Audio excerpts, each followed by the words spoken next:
Dumela bakulu, the nyame Tijan is here. That's okay. Kare nasi na mbozi fambira nyaya timboonesana guys. Pane nyaya yakati mbotaurika mugore 2018 yakafamba yakabuda pa the Sunday Mail newspaper pachinzi pari kupromiswa kunzi gore rinouya vana vachinge vachidzidza mahara. So in 2018 vakanyora kuti free education next year.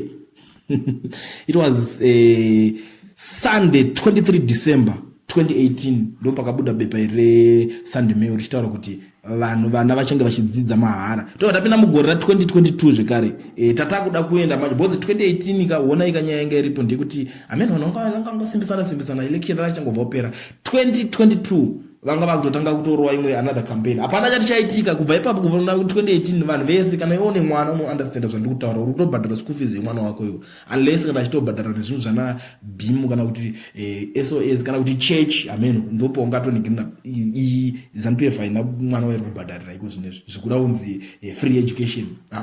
2022 vavadzoka futi same newspaper iroro same time right vavati next year free education ndo zvataurwa nepresident panzi free education. Guys, Zimbabwe yacho tiri kumbonyazoenda kupi kana vanhu tichiri kubhilivha manyepo akadai so ende pepa racho iro rinotengerwechi bcause pepa iro richifana kubudisa musi iwoka vanhu vanofana kurisiya iko zvokuti aprint acho andoona kuti ingi yake yaita loss bcause onaika tosimbisana nhasi mangwana kusukira mangwana mapromises yongoramba iri same promise chinonetsa chii kungofifila vanhu vaya vanofana kungotaura nemuromo kuti kubva mangwana hapasina chikoro chabhadharo zvatopera kuzi masimba acho ese ndo vanenge vanawo kungoti kubva mangwana hakuna government school chabhadhara school fees mwana wese mahara but hasa zvaitika izvozvo amene muri Zimbabwe muneonawo sei nyaya guys politics dziri kuitwa paZimbabwe idzi tingati chii tiri kumboenda kupi kuze nyika ipapo.